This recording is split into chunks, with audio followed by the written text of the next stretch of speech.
नमस्कार, मी साहिल पाटील. एम-सी-एन न्यूजच्या प्रवास या विशेष सदरात आपल्या सर्वांचं पुनश्च एकदा स्वागत. जालना शहरात काही दिवसापूर्वी महापूर झाला होता. मोठ्या प्रमाणात पाऊस झाल्यानं कुंडलिका आणि सीना या दोन्ही नद्यांना पूर आला होता. आणि या पुरामुळे या नद्यांच्या काठावर जी काही व्यापाऱ्यांची दुकानं होती, त्यांचं अतोनात नुकसान झालं होतं. अनेक व्यापाऱ्यांच्या दुकानाचं साहित्य वाहून गेलं होतं. लाखो करोडो रुपयांचं नुकसान झालं होतं. मात्र यापैकी जे व्यापारी सुज्ञ होते, ज्यांनी आपला विमा काढला होता, त्या व्यापाऱ्यांना सुमारे 2 कोटी रुपये विम्याची रक्कम ही जालन्यातील जे फायनान्शियल ॲडवायझर आहेत सागर दक्षिणे सर यांनी मंजूर करून दिली. आणि आज आपण त्यांच्याकडूनच विमा का महत्त्वाचा आहे, एस-आय-पी म्हणजे काय, म्युच्युअल फंड्स कशासाठी असले पाहिजेत आणि योग्य वेळी गुंतवणूक कुठं करावी, शेअर मार्केट करावं करू नये, या सगळ्या प्रश्नांची उत्तरं जाणून घेणार आहोत. सर, तुमचं या विशेष शोमध्ये मनःपूर्वक स्वागत. धन्यवाद. सर, आपण जालन्यातील रहिवासी आहात, एका व्यापारी कुटुंबातून येता. खरं पाहिलं तर अनेक क्षेत्र तुमच्यासाठी खुली होती पुढं. काय करायचं, काय नाही करायचं. हे असं असताना लोकांना एक शिस्त लागली पाहिजे बचतीची, पैसे कमवण्याची, पैसे वाढवण्याची, गुंतवणुकीची. या क्षेत्रात का यावं वाटलं? हा जो तुमचा प्रवास आहे, हा कसा आहे? सर सुरुवाती खूप साधारण होती माझी या फील्डमध्ये येण्याची. ॲक्चुअली माझे कझिन हे काम करत होते बजाज अलायन्स लाईफचे संभाजीनगरला. एक वेळेस ते जालन्यात आले आणि त्यांच्या एक क्लायंटकडे कॉल होता. ते मला सोबत घेऊन गेले तिकडे आणि तो कॉल क्लोज झाला. म्हणजे ते क्लायंट कन्विन्स झाले पॉलिसी घेण्याकरता.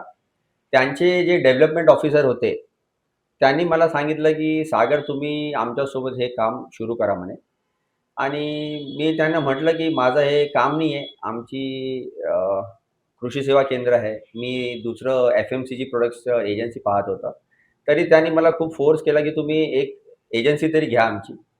आणि तेव्हापासून हा प्रवास सुरू झाला आणि वयाच्या 20व्या वर्षी मी बजाज अलायन्स लाईफची एजन्सी घेतली आणि मग सर्वांच्या सपोर्टने त्यात आम्ही सुरुवात केली. खरं तर आता बजाज एलायन्सची म्हणजे इन्शुरन्स अलायन्सची तुम्ही एजन्सी घेतली आणि काम सुरू केलं. आणि विमा क्षेत्रात काम करणं हे खूप पेशन्सचं काम मानलं जातं. हो, कारण हो. एका व्यक्तीकडे एकदा, दोनदा जाऊन, तीनदा, 10 वेळा जाऊन एखादा व्यक्ती कन्व्हिनियन्स होत नाही. तरी तिथं होप्स ठेवायला लागतात, की नाही आज ना उद्या हे होईल. असं काम करत असताना सुरुवातीच्या काळात कोणती आव्हानं होती आणि त्याला कसं पार केलंय? सर शुरुआत तो ऐसा था कि प्राइवेट लाइफ इंश्योरेंस काफ़ी नया था। हं, 2001-2000 से इसकी शुरुआत की। हम हां, 2004 में इसमें आए। हं, पहले तो हमको लोग बोलते ही थे कि भाई पुराना एक्सपीरियंस प्राइवेट का अच्छा नहीं रहा, कंपनी नहीं रही, हं, चले हं, गई, तो हं, आप ज़िम्मेदारी लेते क्या? हं, तो शुरुआत में हमको भी काफ़ी अंदर से एक भय था कि कई लोगों के पैसे अपने मार्फत डूबना नहीं, नुकसान होना हं, नहीं। हं, बट जो कंपनी की पकड़ थी, हं, बजाज अपनी इंडियन कंपनी थी, अलायंस एजी जर्मनी की थी हं, और काफ़ी अच्छा उनका सपोर्ट था, बैकिंग था, तो हमने उसमें शुरुआत की। फिर कुछ परिवार के लोगों ने, कुछ दोस्तों ने, कुछ पिताजी के दोस्तों ने हमको पॉलिसीज़ देना चालू किए। हं, आह्वान हं, थे सर कि प्राइवेट कंपनीज़ है और वो शेयर मार्केट लिंक पॉलिसीज़ बेचते थे, ना कि फिक्स एंडाउमेंट प्लान। हं, बट हं, हमको जो हमने इसमें शुरुआती स्टडी की थी कि एंडाउमेंट प्लान जो होते हैं, फिक्स रिटर्न वाले हं, प्लान और हं, मार्केट लिंक, इसमें रिटर्न्स में काफ़ी फ़र्क था। हं, लोग इतनी मेहनत करके पैसे जमा करते हैं, सिर्फ़ विश्वास पे इन्वेस्ट करते थे। हं, तो मुझे उस टाइम पे ये लगा कि यदि हम ये प्रोडक्ट प्रमोट करेंगे, तो हं. लोगों का पैसा ज़्यादा बनेगा। शुरुआत में ये सब आह्वान थे, बट समय रहते सर जैसे-जैसे हमने देखे कि लोगों का फ़ायदा होना शुरू हुआ, तो आगे फिर इसमें हम सक्सेस हुए। याबरोबरच तुम्ही एक फायनान्शियल सल्लागार म्हणून काम करता, आर्थिक सल्लागार. लोकं कमवतात खूप, हो, पण त्यांना उत्पन्न आणि खर्च याचा ताळमेळच नाही घालता येत. नाही. बऱ्याच जणांचं उत्पन्न कमी असतो, खर्च जास्त असतो, हो, त्यामुळे ते कधी कर्जबाजारीच असतात. डेफिनिटली. तर ह्या उत्पन्न आणि खर्च यात परिस्थितीनुसार हाँ जी। कसा ताळमेळ ठेवला पाहिजे? तर बेसिकली असं आहे की अ, लोकांनी 70% पर्यंत आपली जे नीड्स हं, आणि जे लोगों के जो शौक होते हैं, नीड और शौक वो 70% में करना और मिनिमम 30% उन्होंने बचाना, जो भी उनकी आयु है, इनकम है। अच्छा. He should save minimum 30% and 70% में उन्होंने उनकी नीड्स है, शौक है, सब कुछ उसमें मेंटेन करना। तो फ्यूचर में उसको बैंकरप्सी या फ्यूचर में बुढ़ापे में, रिटायरमेंट में तकलीफ फेस ना करना पड़े। हं, हं. आता हे तुम्ही इन्व्हेस्टमेंट सांगताय त्यांनी 30% वाचवली पाहिजेत. मिनिमम. मिनिमम 30%. पण ही कशात म्हणजे प्रॉपर्टीत टाकायची की एस-आय-पीत टाकायची की म्युच्युअल फंड्समध्ये टाकायची की इन्शुरन्स घ्यायचे? कुठला वे कोणता मार्ग चांगला वाटतो यापैकी? इसमें ऐसा है ना सर कि जो कर्ता पुरुष है या जो मेन ब्रेड अर्नर है घर के, हाँ। अगर हस्बैंड वाइफ दोनों कमा रहे हैं, तो दोनों का टर्म इंश्योरेंस होना, या अगर जो कर्ता पुरुष एक ही है उसमें वर्किंग मेंबर, तो उसने हुँ, उसका खुद का एक टर्म इंश्योरेंस बढ़ा लेना चाहिए। हुँ, 1 करोड़ 2 करोड़ उसकी इनकम के हिसाब से वो मिलता है, 20 टाइम्स 25 हुँ, टाइम्स।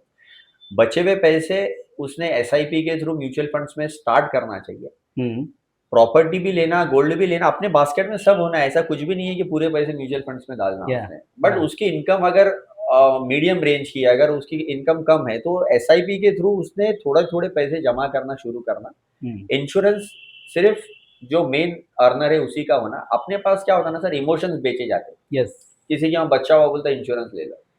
बच्चे के इंश्योरेंस का एक्चुअली कोई फ़ायदा नहीं है, और इंश्योरेंस फ़ायदे के लिए है ही नहीं। हुँ, इंश्योरेंस इज़ कि यदि जो मेन करता है उसको कुछ हो जाए, तो घर की फाइनेंशियल डिपेंडेंसी जो रहती है, हुँ, उस वो फाइनेंशियल डिपेंडेंट लोगों को बहुत तकलीफ़ होती है। येस, तो वो येस। तकलीफ़ ना हो, या उनके लिए एक सपोर्ट बोल के एक हुँ, अमाउंट होना चाहिए। हुँ, तो हुँ, ही शुड स्टार्ट कि एक टर्म इंश्योरेंस होना, पूरे परिवार का एक आरोग्य बीमा मेडिक्लेम होना चाहिए, हुँ, और एसआईपी से स्टार्ट करके एक इमरजेंसी फंड के लिए भले वो एफडी रखे, हाँ, थोड़ा गोल्ड भी ले, हुँ, या डिजिटल गोल्ड ले, जैसा भी हुँ, उनको ठीक लगे।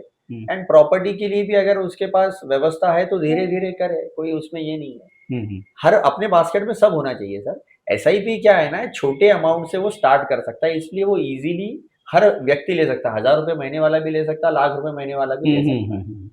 इसलिए ऐसा है।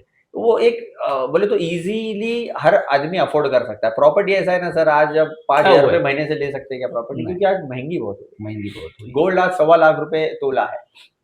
तो इतना आसान नहीं रहा। अरे! पहले क्या था ना, इसकी वैल्यू कम थी, तो वो ले सकते थे। अभी भी ले सकते हैं, बट ऐसा है कि हर प्रोडक्ट में थोड़ा-थोड़ा डालना चाहिए। कोई भी एक ही तरफ पूरे पैसे नहीं डालना चाहिए, नहीं डालना डाइवर्सिफ़ाई चाहिए। करना चाहिए। अच्छा, अच्छा। अच्छी बात कही आपने। अ, अगर सेविंग की बात देखी जाए, तो सेव्हिंगचं जर बघायचं झालं तर एस-आय-पी एक आहे, एफ-डी आहे आणि शेअर मार्केट आहे. रिसेंटली मी बघतो बरेच लोकं सोशल मीडिया आलंय आणि सोशल मीडियाचे व्हिडिओ पाहून शेअर मार्केटमध्ये पैसे टाकतात आणि लाखोंना लॉस होत आहेत. काही-काहीवर घर विकायची वेळ येते, आत्महत्या करायची वेळ येते. अशा लोकांना एक काय सल्ला, आता हा फुकटचा सल्ला म्हणू आपण त्यांच्यासाठी काय सल्ला दिला पाहिजे? आता हे पहा सर, लोक जर अपने को फोर व्हीलर चलाते नहीं आती और अपन हं. स्टीयरिंग पे बैठ गए, तो ॲक्सिडेंट होतो. प्रोबेबल चांसेस है कि अपन एक्सीडेंट करेंगे। येस. और यदि अपन ड्राइवर के साथ गए, तो प्रोबेबल चांस है कि एक्सीडेंट बहुत कम मात्रा में चांस है कि होंगे। ऐसा नहीं है कि नहीं एक्झॅक्टली, होगा। एक्झॅक्टली. तो कंसल्टेंट के थ्रू गए तो नहीं होगा, ऐसा नहीं है। बेसिकली प्रोडक्ट समझ के लेना चाहिए, हर एक की नीड अलग है। हं, यदि हं. आपकी एज समझो 35 है, हं. तो आपके सामने क्या आह्वान है, आपको रिटायरमेंट प्लान क्या है, आपके ऊपर डिपेंडेंट लोग कितने हैं, सबके प्रोडक्ट अलग है। अब लोग जो ऑनलाइन देखते हैं, उनको देखता है कि समझो ये शेयर्स ₹10 का आया था, ये ₹100 हो गया, तो अपन ने इसमें डालना। अब हां. ऑलरेडी 10 टाइम्स हो चुका है। येस. आगे वो कंपनी क्या करती है, इनको मालूम है क्या? नहीं मालूम। हां, हां. वो ग्रे मार्केट देखते हैं, इसकी इतनी डिमांड है, ले लो। हं. लोगों को क्या है ना सर, ईज़ी मनी होना, और हं. ईज़ी मनी कभी होता नहीं है, और ईज़ी मनी या लालच हमेशा धोखा ही देती है। आपको काफ़ी पेशेंस रखना है, समझ के लेना है, और अगर आप सर दर्द है, मेडिसिन लेने चले जाएँगे मेडिकल पे, तो हो सकता है कि 1 बार 2 बार आपका सर दर्द कम हो जाएगा। हं, हं. बट बहुत सी बार सिर्फ़ सर दर्द प्रॉब्लम नहीं रहता, उसमें हाइपर एसिडिटी भी रहती है, तो it's better to consult a doctor. Yes. तो वो चार्टर्ड अकाउंटेंट हो, डॉक्टर हो, फाइनेंशियल कंसल्टेंट हो, हं. अगर अपन इतनी मेहनत करके पैसा कमाएँगे और बिना सोचे-समझे उसको इन्वेस्ट कर देंगे, हं. या कहीं तो भी लालच में आके आड़ा-टेढ़ा स्टॉक ले लेंगे। हं. सर 7-8 हज़ार शेयर्स है, हां. क्या लेना, कौन-सा लेना? वो दोस्त बोलता उसने ये लिया, उसके इतने पैसे बने। हं, उसने हं. कब लिया था? हं, हं. क्यों लिया था? उसका पेशेंस कितना है? अगर आप उसको सट्टे के तौर पे लेंगे या एक बेट के तौर पे लेंगे, तो हं. प्रोबेबल चांसेस है पैसे जाएँगे सर। बिना हं. सोचे-समझे काम करेंगे तो दिक्कत हे है। होण्यावाला आहे. एस-आय-पी वरती येऊयात. एस-आय-पीला असं म्हटलं जातं, की दीर्घकालीन संपत्ती गमावण्याचं शस्त्र आहे, असं म्हण आहे त्याच्या बाबतीत. बरोबर. तुम्ही कसं पाहता याकडे? एस-आय-पीचा फुल फॉर्म असा आहे सर, सिस्टमॅटिक इन्व्हेस्टमेंट प्लॅन. हं. याच्यामध्ये काय होतं ना, जसं मी तुम्हाला अगोदर सांगितलं, की एक ₹1000 महिन्यापासून पण सुरू करू शकतात. हो. तर हे इट्स ओपन फॉर एव्हरीवन. हं. कई बार लोगों को क्या लगता है कि इन्वेस्टमेंट प्लानिंग के लिए जाना बोले तो अपने पास बहुत पैसा होना जरूरी है, हाँ। तो ही अपन प्लान कर सकते हैं। ऐसा नहीं है। इसका कंसेप्ट ऐसा है सर कि छोटे से छोटा, साधारण से साधारण आदमी भी इन्वेस्टमेंट चालू कर सकता है। हम्म, कंपाउंडिंग इफेक्ट कब आता है? जब उसको लंबा समय मिळता आहे.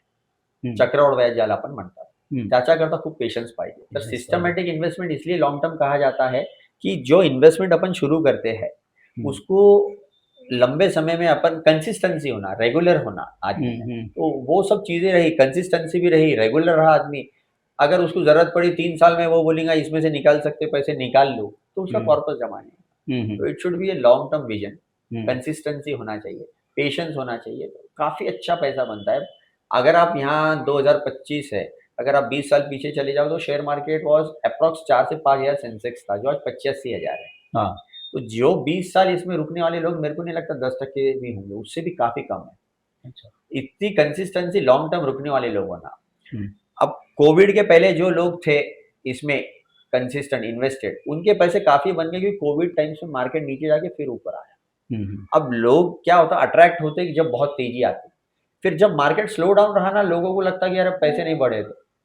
इसमें कंसिस्टेंसी लगती है हाँ, सर। हाँ, तो एसआईपी बोलो, म्यूचुअल फंड्स में आप अगर इन्वेस्टमेंट करना है तो बहुत लंबा पेशेंस रखना पड़ता है। हम्म, जैसा मैंने कहा ईज़ी मनी तो कहीं नहीं है, पेशेंस रखना है।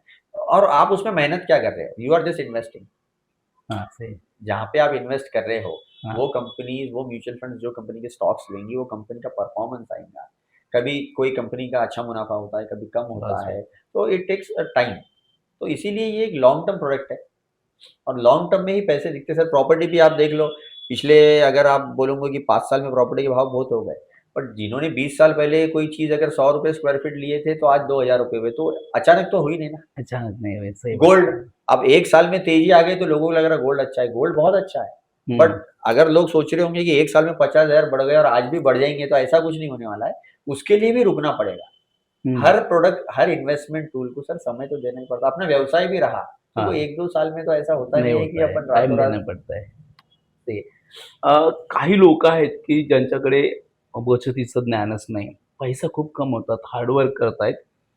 एखादा भाजीवाला आहे, त्याच्या घरात 8-10 लाख रोकड पडलेली असते, पण त्याला ती भीती असते बँकेत टाकली ती बँक डुबल. अशात आता बऱ्याच बँका डुबायल्यात. होतं, होतं. तर तो कुठे एफ-डी करत नाही. तो त्यात एक छोटी अमाउंट असते त्याला घ्यायचं असतं 20 लाखाचा, 30 लाखाचा एखादा प्लॉट वगैरे. त्याला लोनही होत नसतं. तर त्याच्या टेक्निकल अडचणी खूप हां, असतात. होतं. तसे 10-1 लाखाच्या घरातच असते. पण अचानक घराला आगबीग लागली तशा ठिकाणी त्या पैसे जळून जाण्याची शक्यता असते आणि त्याचा तो खूप मोठा लॉस होतो मागच्या 5-10 वर्षाचा. अशा लोकांनी काय केलं पाहिजे? ती घरात जी रोख रक्कम पडली, ती पैशाला पैसा लावून बाहेर गुंतवला तर घेऊन येतो. मात्र ते घरात तसाच पडून असतो. मी 5 वर्ष, 10 वर्ष 10 लाख ठेवले, 10च राहणार आहेत. त्या लोकांनी काय केलं पाहिजे?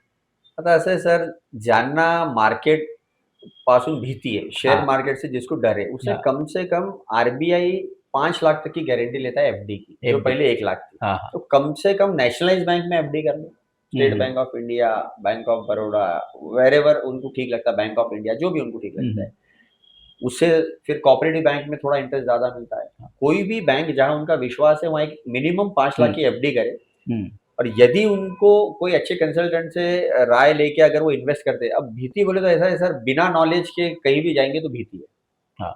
और रिस्क तो कहाँ नहीं है मेरे को बताओ? अपन यहाँ आज है, कल रहेंगे क्या नहीं किसी को मालूम। तो ऐसा भीति करेंगे, पैसे ऑटोमेटिक तो बढ़ते नहीं सर। हं. अगर आज पैसे बढ़ाना है, तो कहीं न कहीं तो इन्वेस्ट करना है ना। पड़े-पड़े तो क्या होता है ना, उसकी वैल्यू कम होती है। व्हॅल्यू कम होते. अगर सही आप आहे. 20 साल पहले के 1 लाख रुपए देखोगे, तो हां. आज मेरे को लगता है उसकी बाइंग पावर 10,000 जितनी होती है। वो रिड्यूस जो होती है, हां, इन्फ्लेशन के हां, हिसाब से हां. जो महँगाई दर से कम हो. होता है। एक्झॅक्टली. तो घर पड़े-पड़े 8 लाख रुपए उसने 5 साल सँभाल लिया, तो उसकी वैल्यू 5 साढ़े 5 लाख तक चले जाएगी। तो रिवर्स. इट्स हाँ, ऑफ कोर्स हं, हं. इन्फ्लेशन। इन्फ्लेशन. प्रॉब्लम क्या है ना, people fail to calculate the inflation. लोग क्या समझते एक्झॅक्टली, हैं मेरे पास एक्झॅक्टली. 1 करोड़ था 5 साल सँभाल, पैसा नहीं होता है। तो उसमें डर के तो सर कुछ भी नहीं होगा। और हं, ऐसा भी नहीं कि ओवर डेयरिंग करना, मिनिमम फिक्स डिपॉज़िट। तो अगर जिसको मार्केट में नहीं आना हं. और जिसको शेयर मार्केट, फिर शेयर मार्केट नहीं आना है, तो फिर उसने फिक्स डिपॉज़िट के साथ नेशनल पेंशन स्कीम्स होती है, पीपीएफ होता है, हं, हं. पोस्ट ऑफिस पोस्टल स्कीम्स होती है। हं, ये जैसा मैंने आपको कहा सर, कैसा नीड बेस्ड चीज़ होना चाहिए। हं. लोगों को क्या होना, जैसे हम डॉक्टर के पास जाते हैं कि एक्चुअल प्रॉब्लम क्या है? हं, हं. आपका सर दुख रहा कि आपको you are not feeling good, क्या वीकनेस है, हम्म। तुमने शेयर करना कि भाई ये मेरे पास अमाउंट है, आपने जैसा बोले, उसको इच्छा अगर गोल्ड लेने की है, या उसकी अगर वो रिटायर्ड है, उसके बच्चों की शादियां वादियां हो गई और वो फिर गोल्ड लेना चाहता है, क्यों लेना? See, you should also have need. Yes. Property लेना है लोगों को, हाँ। प्रॉपर्टी वही लो जो आप संभाल सकते हैं। भाई एग्जैक्टली। कई लोग हैं सर जिनके पास 4-4 6-6 प्रॉपर्टी है और उनको जाके देखने का भी समय नहीं। टाइम नहीं है। तो बोलने का मतलब, प्रॉपर्टी की वैल्यू बढ़ेंगी, नहीं बढ़ेंगी ऐसा नहीं। जो आप नियंत्रण रख सकते हैं, जिस पे आपका कंट्रोल है, कंट्रोल है। वही चीज़ें लो। वही चीजें लोग लो। गोल्ड लेते हैं, hmm. But they should also have lockers. जैसे आपने बोला यस। घर को आग लगी हाँ। तो उसकी तुम्हारे पास पर्याप्त व्यवस्था होना। व्यवस्था होनी चाहिए। कीपिंग कैश वो अच्छी, बोले तो मेरे हिसाब से वो कोई ये नहीं है, वो अच्छी बात नहीं है। हम्म। उसको आप इन्वेस्ट करोगे तो बढ़ेंगे। बढ़ेंगे, हाँ वही ना। कहीं भी करो, एफडी करो, हम्म। पोस्टल्स में करो। ते करो. बहुत खूप सारे लोक आहेत, एक चांगली त्यांची इन्कम असते आणि त्यांना गव्हर्नमेंटला नियमानुसार टॅक्स द्यावाच लागतो. तर बऱ्याच जणांना वाटतं की माझा टॅक्स वाचला पाहिजे कुठेतरी आणि ते बेनिफिट्स हो, गव्हर्नमेंटही देतं. देतं. ते त्यांना घेता आले पाहिजे, पण बरेच लोक अवेअर नसतात. अशा लोकांना काय सल्ला द्याल की टॅक्स बचत कशी केली पाहिजे? बेसिकली सर, अगर लोकांकडे टॅक्स कन्सल्टंट असतातच. आमच्याकडे जे येतात, आम्ही त्यांना तेवढंच सांगतात की कमीत कमी तुम्ही टॅक्स सेविंग के रीजन से कम वो बहाने से आप क्या करो, हं. टर्म इंश्योरेंस जैसा मैंने कहा, हां. पीपीएफ है, हं. और इक्विटी लिंक सेविंग स्कीम्स में यदि वो इन्वेस्ट करते हैं, हं. तो उनको सेक्शन 80 सी के तहत टैक्स बेनिफिट मिलता है। फिर हेल्थ इंश्योरेंस का 80 डी के तहत मिलता है, तो टैक्स सेविंग भी हो जाएंगे, investment equity link saving schemes में भी हो जाएगा, हं. और मेडिक्लेम से उनको एक प्रोटेक्शन भी मिल जाएगा। हं. हं. गवर्नमेंट इसीलिए प्रमोट करती है कि लोगों ने अपनी सेफ्टी भी हो जाना और लोगों को आगे के लिए एक व्यवस्था भी हो जाना। हं. हं. तो टैक्स सेविंग के लिए सर हम लोग ईएलएसएस, पीपीएफ, टर्म इंश्योरेंस और मेडिक्लेम ये हं. उनको हं. सजेस्ट करते हैं। हं. आता जालना जिल्ह्यात जवळपास 2,000 लोकांना तुम्ही तुमचे पोर्टफोलिओ आहेत. एवढ्या लोकांना तुम्ही फायनान्शियली कसं जायचं, योग्य मार्गदर्शन करता. ही ग्राहक आहेत तुमचे आणि या ग्राहकांचा विश्वास टिकवणं खरं तर हे आजच्या काळात खूप महत्त्वाचं आहे. तुम्ही त्यासाठी काय वेगळं करता? हा विश्वास कसा टिकवता? कारण बऱ्याच लोकांचा फायनान्स आला की तिथून भांडण सुरू होतं. हाँ, हाँ, ये है। सर बेसिकली हम लोग है ना, जैसा मैंने कहा कि कोई आया हमारे पास कि एसआईपी में डालना है, तो हं. उसको फटाक से एक फॉर्म भर के एसआईपी नहीं देते हम लोग। वी ट्राई कि तुम्हारी उम्र क्या है, तुम ये पैसे कितने डाल रहे हो और कितने समय आपको ये लगेंगे नहीं। हं. हं. उसकी थोड़ी रिस्क एपेटाइट समझते हैं कि अगर वो रिस्क बोले तो क्या होता है ना, शॉर्ट टर्म में इक्विटी मार्केट में वॉलेटिलिटी रहती है, मार्केट अप एंड डाउन होते येस. हैं, वैल्यूएशंस डाउन हो सकते हैं। हं. तो हम लोग समझने की कोशिश करते हैं कि उसकी रिस्क एपेटाइट है, अगर वो लंबा समय चल सकता है, रिस्क ले सकता है, तो उसको हाई रिस्क हाई रिटर्न वाले एसआईपीज़ प्रमोट करते हैं। यदि हमारे ध्यान में आया कि ये 2-3 साल, 5 साल के ऊपर नहीं टिक सकता या इसको पैसे का काम है 3 साल, 5 साल में, तो उसको उस हिसाब से प्रोडक्ट देते। उसको हं. नीड बेस्ड, गोल बेस्ड देते, ट्रांसपेरेंसी रखते। उसको हं. पहले ही 2 बार बोल देते कि ये product mutual fund investment are related to market risk, हं. तो आप सोच समझ के इसमें इन्वेस्ट करो। हं. सो कस्टमर आते हैं ना सर, तो हम लोग ऐसा नहीं कि कोई आया तो उसको प्रोडक्ट देना है। हम लोग एक ट्रांसपेरेंसी रखते हैं, उसको हं. हं. समझाने की कोशिश करते हैं कि ये लेना बहुत ईज़ी है, बट इसमें अगर आपका पेशेंस है तो ही आप इसमें इन्वेस्ट करो। हं. और अगर कोई हमारे पास इंश्योरेंस के लिए आता है तो हम लोग उसको टर्म इंश्योरेंस ही हं. एडवाइस करते हैं, ना कि कोई एंडाउमेंट या फिक्स रिटर्न प्लान जहाँ हं. इन्फ्लेशन से कम रिटर्न वाले प्रोडक्ट हम एडवाइस नहीं करते। हं. जनरली काय होतंय म्हणजे अजूनही आता प्रायव्हेट कंपन्या बऱ्यापैकी आल्या, टर्म इन्शुरन्स आहे, बऱ्यापैकी ग्राहक आहेत. तरी पण एक वर्ग असा आहे समाजात, एल-आय-सीचे जुन्या काळातलं होतं. त्याच्या डोक्यात तेच एल-आय-सी रिटर्न देतं, एल-आय-सी क्लेम देतं आणि काहीतरी थोडंसं म्हणजे बदनाम काही कंपन्या मागे झाल्या होत्या काही वर्षापूर्वी. आजही लोकं इन्शुरन्स काढायचा तर विचार हा करतात, की बाबा रिटर्न तुम्ही जे म्हटले. खरं तर त्यात नुकसान आहे तुमच्या म्हणण्यानुसार. पण एल-आय-सी जी रिटर्न देते, काही त्यांचे मला वाटतं 5-5 वर्षाला रिटर्न चेक्स वगैरे पण काहीतरी येतात. अशा पॉलिसीला काही लोकं प्राधान्य देतात. अशा परिस्थितीत टर्म इन्शुरन्सचा फायदा काय? हे लोकांना माहीत नाही. याबद्दल काय सांगाल? टर्मचं असं आहे सर, एकतर त्याची अर्निंग पाहिजे. हां. म्हणजे त्याला एकतर प्रॉपर सॅलरी आली पाहिजे. हं. नाहीतर त्याच्या बिझनेसपासून त्याला minimum 5 lakhs and above income पाहिजे. हं. हं. तर त्याच्या 20-25 टाइम्स त्याच्या वयाच्या हिशोबाने टर्म इन्शुरन्स भेटतं. सर्वात मोठं दुर्भाग्य काय आहे, काही लोकांना अर्निंग्स आहे, त्यांचे प्रॉपर रिटर्न्स पाहिजे नाही. हं. तर हं. त्यांना आपण टर्म देऊ नाही शकत. आता अच्छा. काही लोकं मागतात, पण ते सगळ्यांना भेटत नाही. अच्छा, लोकांची डिमांड अशी आली आहे सर, मेरी वाइफ का टर्म बनाना है, जरूरत नहीं है, she is she is also dependent, house wife हाँ डिपेंडेंट, हाँ अगर वो अर्नर है तो दे। लोगों को कंसेप्ट क्या है सर, जितने लोग घर में सबकी पॉलिसी होना, जैसा घर में लैंडलाइन होना, वो कॉन्सेप्ट लोगों का है। हाँ तो वो भले LIC कंपनी ले, प्राइवेट ले, what ever he feel, but product हमारे पास कंपनी का डिबेट नहीं है। व्हाट वी सजेस्ट इज कि आप प्रोडक्ट क्या लेना चाहते हैं। तो टर्म इंश्योरेंस ऐसा है sir, it's a pure insurance, जैसा हमारा 2 व्हीलर का होता है, 4 व्हीलर का होता है। हाँ प्रीमियम भरो, यदि कुछ हो जाता है आपको, तो आपके नॉमिनी को वो सम एश्योर्ड से 50 लाख, 1 करोड़, 2 करोड़, जो भी आप इंश्योरेंस लेते हो, वो रकम लमसम वन टाइम मिल जाती है।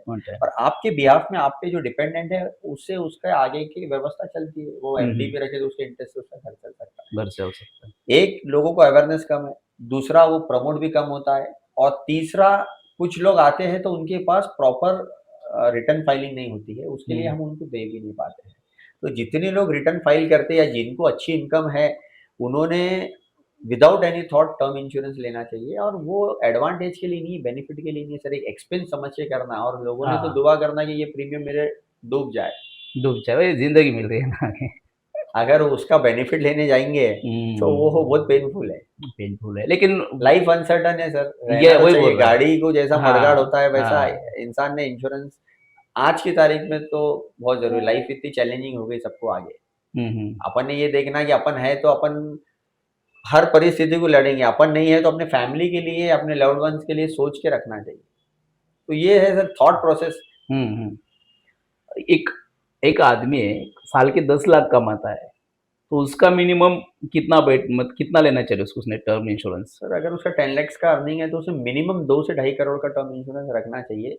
क्या है ना, वो कैलकुलेशन ऐसा है कि आपकी जो अर्निंग है इंटू 20 to 25 टाइम्स मिनिमम आपका सम एश्योर्ड होना चाहिए। यदि आपको कुछ हो जाता है तो वो 2 करोड़ का जो इंटरेस्ट आता है ना, उससे हाँ आपकी लाइफस्टाइल मेंटेन, एग्जैक्टली। एक अजम्पशन है वो। उसमें पर्सन टू पर्सन कुछ लोगों को डिपेंड करता है, कुछ बोलता है मेरे को 1 होना, 1.5 होना, बट दे शुड हैव। उसको प्रीमियम कितना आता है समझो, 2.5 करोड़ का टर्म इंश्योरेंस है, सर उसको उसका प्रीमियम। एज पे है, अगर मान के हाँ चलो 2.5 करोड़ रुपए का उसका अपन रिस्क कवर लेते हैं, उसकी उम्र 30 साल है और अगले 50 साल तक उसको भरना है, तो उसका 50-60 हजार रुपए सालाना प्रीमियम आता है। एनुअल। लोग 4 व्हीलर का उतना प्रीमियम भरते हैं सर, उतना क्या तो खुद का बोलते हैं, भरना ही अभी इतनी सही है। महंगी महंगी गाड़ियां आ रही है। हाँ, तो इसमें क्या होता है ना सर, कुछ हाँ लोग बोलते हैं मेरे को 60 तक ही इंश्योरेंस होना, कुछ बोलते हैं हाँ 70 तक ही होना, तो इसमें वेरिएशन आते हैं प्रीमियम, इट डिपेंड्स। हम्म। कुछ लोग बोलते हैं रिटायरमेंट के बाद में मेरे को जरूरत नहीं इंश्योरेंस की। ये जो मिडिल एज है, जहाँ पे अपने को बहुत जिम्मेदारियां हैं, तब अपन फुल्ली कवर्ड होना, जब अपने बिझनेस लोन से। हे 30 ते 50 ह्या वयातल्या जी करती मंडळी आहेत, हो, काम त्यांना करणारी. 30 ते 50 सांगा, 60 सांगा, आणि हं. मी तर हेच ॲडवाईस करतो सर, जे माझ्याकडे येतात, की तुम्ही एकदा इन्शुरन्स घेतलं, तर ते वयाच्या 80-85 परत घेऊन टाका. एकच वेळ घ्यायचं, एकच मोठं इन्शुरन्स घ्यायचं. हं. खूप सारी पॉलिसी ठेवायची, खूप हं, हं. सारी लोकांकडून संपर्क ठेवायचा. हं. आपण असल्यावर सगळं शक्य आहे. आपण नसल्यावर काय होतं माहिती आहे का? हं. ते आपले जे डिपेंडंट्स आहेत, ते कुठे हिंडणार, कुठे हं. पडणार क्लेम करतात. हं. तर it's better to have a big 1 or 2 insurance policies. हं. सध्या तुमचे जे ग्राहक आहेत, त्यांना तुम्ही गुंतवणुकीसाठी कोणते योग्य सल्ले देतात? जर इन्शुरन्स निवडायचं झालं, तर सध्याच्या घडीला कुठलं इन्शुरन्स चांगला रिटर्न देतंय किंवा कुठल्या इन्शुरन्सचा एक क्लायंटला योग्य फायदा होतोय, त्याच्या गुंतवणुकीलाही आणि त्याच्या रिस्कसाठी सुद्धा? सर आपण काय करतो, की इन्शुरन्समध्ये इन्व्हेस्टमेंट आहे. मी काय सांगतो, इन्शुरन्स इन्व्हेस्टमेंट दोन्ही वेगळं ठेवा. हां, वेगळंच. एक टर्म वेगळं घ्या, हेल्थ इन्शुरन्स वेगळं घ्या, हं, हं. आणि इन्व्हेस्टमेंट सुरुवाती SIP पासून करा. नंतर हां. याच्यामध्ये ज्यांची तिकीट साईज मोठी आहे ते लमसम टाकतात. ते हं. पोर्टफोलिओ मॅनेजमेंट सर्व्हिसेस PMS वगैरे घेतात. त्यांची one time investment capacity 50 lakhs and above आहे, त्यांच्याकरता PMS पण असतात. खूप अच्छा. मोठे प्रोडक्ट आहे. AIF आहे. तर हं. ते कसं आहे सर, एकदा ज्याची जशी-जशी इन्व्हेस्टमेंटची हे वाढली अपेटाईट, त्या हं. हिशोबाने त्याला वेगळे-वेगळे प्रोडक्ट आहे. पण सुरुवातीला टर्म, हेल्थ आणि SIP हे 3 सांगतात आम्ही लोकांना. मग हं. जशी त्यांनी सांगितलं, की आपले इन्व्हेस्टमेंट जास्त करायची, मग त्याच्याकरता वेगळे-वेगळे प्रोडक्ट. हं, हं. एकंदरीत विचार केला तर शेअर मार्केटचं आपण पाहिलं, म्हणजे मी सांगितलं 5,000 पासून 85,000 पर्यंत हो, सेन्सेक्स हो. आता गेलेला आहे. सध्या भारतातलं असं कुठलं क्षेत्र आहे, की जे गुंतवणुकीसाठी योग्य आहे? कुठे पैसा टाकला पाहिजे? सर, इंडिया की जो इकोनॉमी है, आज 4th largest economy in the world है, और अगले 5 साल में जिस हिसाब से ग्रोथ दिख रही है, हं, हं. It might be on 3rd place. हाँ, तो इंडिया का ऐसा है ना सर, इंफ्रास्ट्रक्चर में इंडिया ग्रो हो रही है, ग्लोबली अपन देख रहे हैं कि इतना इंफ्रास्ट्रक्चर डेवलपमेंट इंडिया में हम्म, हो रहा है। हो रहा इंडिया में टेक्नोलॉजी, आईटी सेक्टर भी बहुत मजबूती से बढ़ रहा है। है। हम्म। अगर आप देखोगे, डिफेंस में भी इंडिया बहुत इन्वेस्ट कर रहा है। हाँ। तो मेरे हिसाब से इंफ्रास्ट्रक्चर है, टेक्नोलॉजी है, डिफेंस है, एफएमसीजी है, हर क्षेत्र में, 4-5 क्षेत्रों में इंडिया बहुत बढ़ रहा है। जो डायरेक्ट शेयर्स लेना चाहते हैं वो वैसा कर सकते हैं, या फिर म्यूचुअल फंड्स के थ्रू। क्या होता है ना, वो जो फंड मैनेजर्स होते हैं उनकी, ये जो आपका सवाल है, वो लोगों का ध्यान उसी में रहता है कि इंडिया की ग्रोथ कहाँ है, हमको हम्म। क्लाइंट को ज़्यादा से ज़्यादा, इन्वेस्टर को पैसे कहाँ बना के देना है। कहाँ बना के देना है। सो वो लोगों का जॉब ही वो है। हम्म। जैसा मैंने कहा कि बिना ड्राइवर जाना, दे आर ड्राइवर्स, जो फंड मैनेजर्स होते हैं यस। वो ड्राइव करते स्कीम को, अलग अलग क्षेत्र में इन्वेस्ट करते, डाइवर्सिफाई करते, और हम्म। अच्छे से अच्छा रिटर्न बना के देने का पूरा प्रयास करते। हम्म। कोविड जैसी सिचुएशन आती, 2008 में लेमन ब्रदर्स जैसे स्कैंडल आते, ऐसी कई चीज़ें आ जाती है जिसमें हम्म। मार्केट कुछ टाइम के लिए डाउन रहता, खराब रहता। उस टाइम पे अपने को उसमें पेशेंटली बैठना पड़ता है। जैसे अगर मान के चलो प्रॉपर्टी में मंदी आ गई, अगर 6 महीने अपनी प्रॉपर्टी नहीं बिकी, साल भर नहीं बिकी, तो अपन क्या हाँ। कर लेते हैं? वैसा वो- ही कोई भी क्षेत्र में you need to be patient. Hmm. कोई भी समय आप इन्वेस्टमेंट चालू करो, अगर आप 10 साल, 20 साल की जर्नी में जाओगे तो साल, 2 साल मार्केट में अप एंड डाउन आते रहेंगे। एग्जैक्टली होने वाला है। और नहीं तो इंडिया में फ्यूचर सर 4-5 क्षेत्र में बहुत अच्छा है, तो लोग उसके अंदर इन्वेस्ट कर सकते हैं। हं.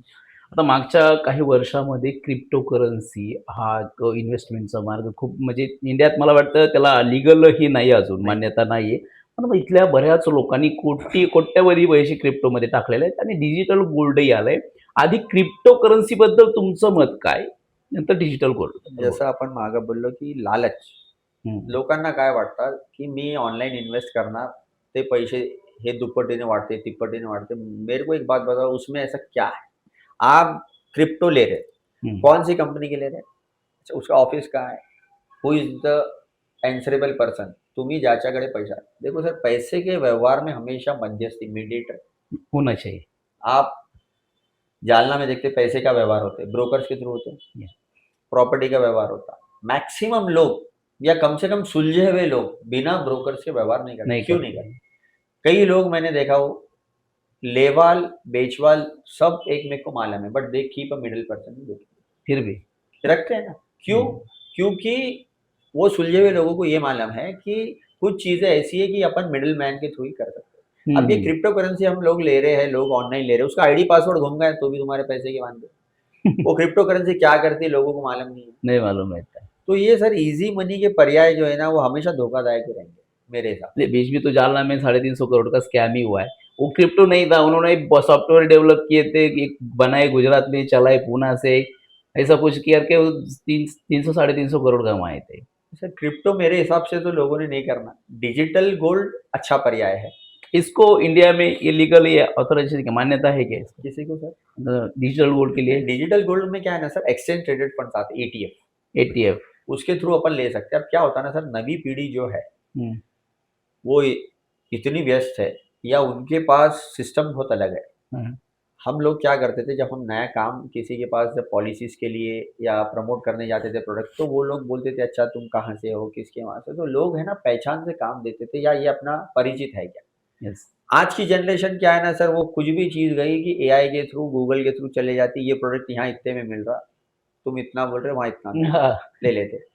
कल को क्लेम्स आते हैं, हाँ, कल को कोई दिक्कतें आती है, तो फिर वो उसको कहाँ ढूँढेंगे। एग्ज़ैक्टली। तो डिजिटल गोल्ड एक ऐसा पर्याय निकाले हैं कि लोग उसके थ्रू इन्वेस्ट कर सकते हैं, that is exchange traded funds के थ्रू, उसको मान्यता भी है। हुँ, और वो बेसिकली पेपरलेस गोल्ड है। आपके पेपरलेस बिहाफ में गोल्ड। गोल्ड बाय हो जाता है आज हुँ, के रेट में, और हुँ, जब आपको बेचना है उस दिन के मार्केट रेट में बिक जाता है। फिजिकल कैरी करना है नहीं है। हुँ, आज की हुँ, जनरेशन को कैसा है सर, हैंडलिंग नहीं है, हुँ, वो हुँ। संभाल नहीं सकते चीज़ें। नहीं हैंडल सही है। पहले के लोगों की बात अलग थी, वो लेके बहुत सालों तक उसको सँभालते थे, 20 साल बाद बच्चों की शादी के लिए भी जमा करते थे। आज के लोगों को वो थोड़ी-सी तकलीफ है, या वो थोड़ा-सा ड्रॉबॅक है, तो उनके लिए डिजिटल गोल्ड एक अच्छा उपाय है। हं, हं. आता तुम्ही बोललेच तरुण पिढीबद्दल आपण बोलतोय. एका तरुण पिढीनं जी काही आर्थिक शिस्त आहे, स्वतःला लागली पाहिजे, ती कशी लावली पाहिजे? तर खरी म्हणजे पहिली income first day of salary या हम्म फर्स्ट बिजनेस इनकम से अगर वो इन्वेस्टमेंट चालू करते तो हम्म उनका रिटायरमेंट बहुत ही फ्रूटफुल हो सकता है।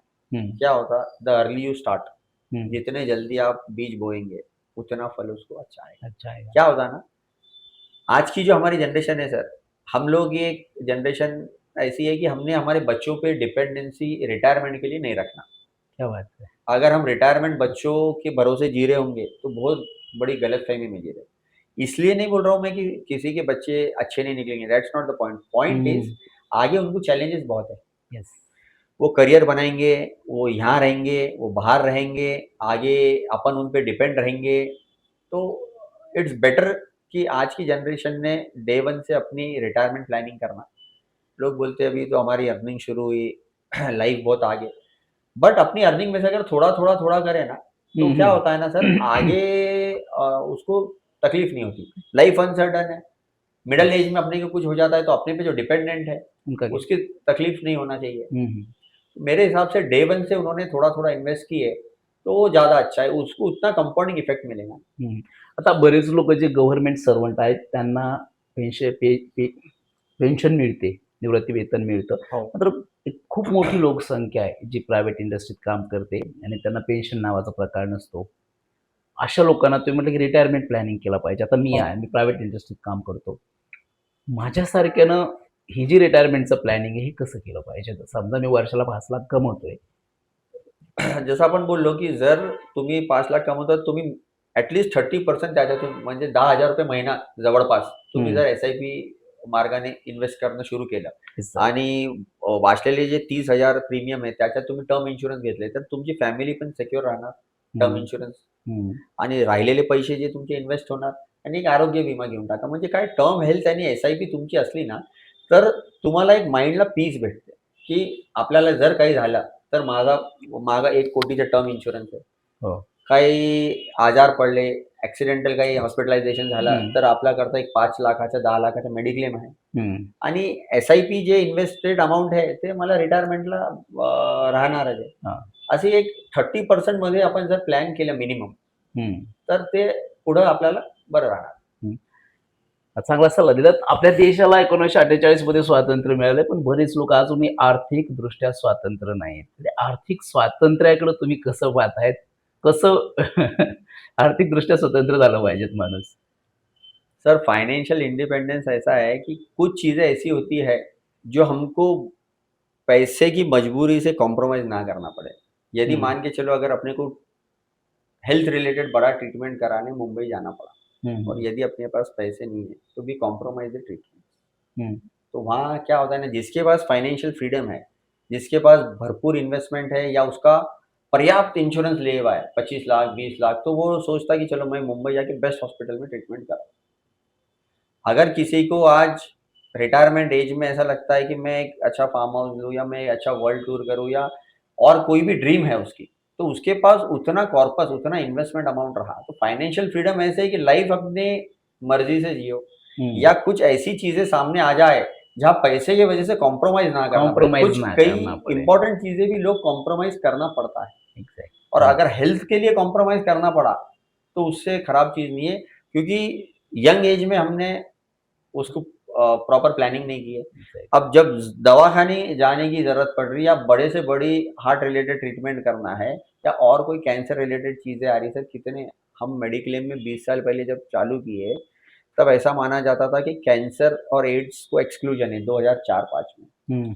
समय रहते कैंसर भी एक कॉमन डिसीज हो गया. डिज़ीज़ हो गया है। आज ऐसा है कि अगर मेरे पास समझ लो 600 फाइल है हेल्थ इंश्योरेंस की, हं. तो साल में मिनिमम 3 से 4 कैंसर रिलेटेड है। किसी को माउथ कैंसर है, किसी को ब्रेस्ट कैंसर है। यंग एज में वुमेन्स के यूट्रस रिलेटेड प्रॉब्लम्स आना हां. शुरू हो गए, जो कि एखादा बोले तो 5 साल में, 4 साल में एखादी फाइल आती थी 2005 से 10 के समय में, लेकिन अभी हर साल 3 से 4 फाइल है। तो फाइनेंशियल इंडिपेंडेंस की लाइफ अपनी कंडीशंस पे जी सके मान आदमी, और खुद अच्छे से अच्छी चीज़ कॉम्प्रोमाइज़ ना करना पड़े उसको, हं, हं. पैसे की मजबूरी के लिए। हं, दैट इज़ हं. इंडिपेंडेंस। तो प्रॉपर प्लानिंग रही तो कम से कम अपने इंश्योरेंस और इन्वेस्टमेंट, ठीक है ना, बाकी चीज़ें लोग कर सकते हैं, बट इतनी अगर उसकी व्यवस्था लगाई भी है, तो फिर वो फाइनेंशियली इंडिपेंडेंट रह सकता है। सही आहे. अ, तुम्ही आता या क्षेत्रात काम करताय. जवळपास 1,000-2,000 लोकांचा तुमचा पोर्टफोलिओ. पुढच्या 5 वर्षात ह्या क्षेत्रात तुम्ही स्वतःला कुठं पाहताय? सर, अभी जो फाइनेंशियल अवेयरनेस की नीड या डिमांड बढ़ रही है, पिछले 5 साल में मैं देख रहा हूँ पोस्ट कोविड। हं, कोविड के पहले और कोविड के बाद लोगों का जो माइंडसेट या लोगों का लाइफ की तरफ देखने का नज़रिया जो मैंने नज़दीक हं, से देखा है, it has hmm, changed drastically.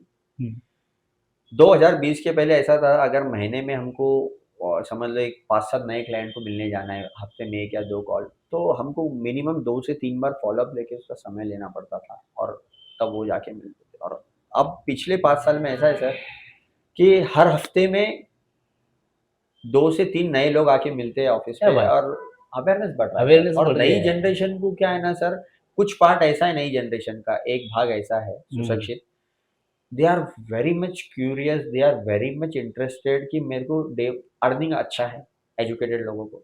Earning अच्छा है, तो वो लोग बहुत क्यूरियस है कि मैं इन्वेस्टमेंट प्लानिंग कैसा करूँ? हं, उनको ये समझना है आईपीओ क्या होता है, एनएफओ क्या होता है, initial public offer, new fund offers, हं. शेयर मार्केट में इन्वेस्टमेंट कैसा करें, हेल्थ इंश्योरेंस क्या होता है। तो अगले 5 साल ऐसे सर इंडिया की जो मैंने आपको बताया कि 4th से 3rd पोज़ीशन हो सकती है। या. एंड हम ये देखते हैं सर कि अगले 5 साल में हम ज़्यादा से ज़्यादा लोग तक पहुँचे, उनको अच्छी फाइनेंशियल अवेयरनेस के बारे में बताएँ।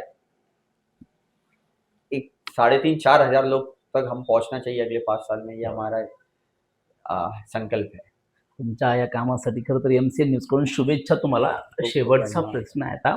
प्रश्न म्हणण्यापेक्षा जे आमचे काही प्रेक्षक तुम्हाला बघतायत, हां. त्यांना कुठला आर्थिक नियोजनाचा सल्ला द्याल? आर्थिक नियोजनाचं सर जसं आपण बोललो, की त्यांनी अगोदर काय आहे ना, त्यांची अर्निंग किती आहे, एक्सपेन्सेस किती आहे, एक तर नोट करावे. हं. आज मी तुम्हाला सांगतो जवळपास 30 ते 40% लोकं असे आहे, ते कमवतात, वापरतात, काय मेळच नाही त्यांचं. हां. जर एखादा कोणी आला इन्व्हेस्टमेंट करायची, आपण म्हणतो किती करायची? 5,000 अर्निंग किती? 1,00,000 मग 5 का करायचे? पैसे उरतच नाही. मेळच नाही ना. अर्निंग काय आहे? एक्सपेन्सेस काय आहे? हं, वाचवायचे का नाही वाचवायचे? तर अगोदर लोकांनी इन्कम किती आहे आणि एक्सपेन्सेस किती आहे थोडंसं नोट डाउन केलं ना, तर हं. त्यांच्या लक्षात येईल की किती अनअव्हॉइडेबल एक्सपेन्सेस चालले आहे. हां. किती आज काय ईझी झालं. कुठे हं. गेले स्कॅन केले की पैसे गेले. हो, हो, हो. तर हे याच्यामध्ये ना लोकांचं मेळ नाहीये. तर त्यांनी अगोदर इन्कम व्हर्सेस आपल्या एक्सपेन्सेस हां. नोट केलं पाहिजे. हं. त्याच्यानंतर मी जसं सांगितलं कमीत कमी 30% सेव्ह केलं पाहिजे आणि एखादा जर बॅचलर आहे, त्याला आज दुसरी जिम्मेदारी नाहीये, लोन नाहीये, व्याज नाहीये, तर ते 40-50% जरी त्यांनी इन्व्हेस्ट केले, तर त्याच्यात काही हरकत नाही. हं, हं. तर माझं हेच म्हणणं आहे लोकांनी डे 1 फर्स्ट अर्निंगपासून त्यांनी इन्व्हेस्ट केले पाहिजे. त्याच्यानंतर टर्म इन्शुरन्स जिती कमी वयात घेतलं तेवढं प्रीमियम कमी येणार आहे. हं, हं. आणि हेल्थ इन्शुरन्स, टर्म हेल्थ आणि एस-आय-पी हे सगळ्याकडे असलं पाहिजे असं माझं मत आहे. हं, हं. एकंदरीत मुलाखतीच्या उत्तरार्धात सरांनी गुंतवणुकीसाठी टर्म इन्शुरन्स आहे, एस-आय-पी आहे, हेल्थ इन्शुरन्स आहे, अशा गोष्टी सुचवलेल्या आहेत. एवढं करूनही जर एवढं ऐकूनही कोणाच्या लक्षात येत नसेल किंवा समजायला थोडं अवघड जात असेल, तर सरांचं ऑफिस जालना शहरातील जिंदल कॉम्प्लेक्समध्ये आहे. तिथे येऊन तुम्ही सागर दक्षिणे सरांचा सल्ला घेऊ शकता आणि योग्य मार्गाने गुंतवणूक देखील करू शकता. सर, तुम्ही आज आमच्या या विशेष कार्यक्रमात सहभागी झालात. तुमचा प्रवास आणि तुमचं जे ज्ञान आहे, नॉलेज आहे या क्षेत्रातलं, ते आमच्यासोबत डिस्कस केलंत. त्याबद्दल तुमचे खूप खूप आभार. पुन्हा भेटूयात अशाच एका पुढील कार्यक्रमासह. तोपर्यंत पाहत राहा एम-सी-एन न्यूज. नमस्कार. Thank you.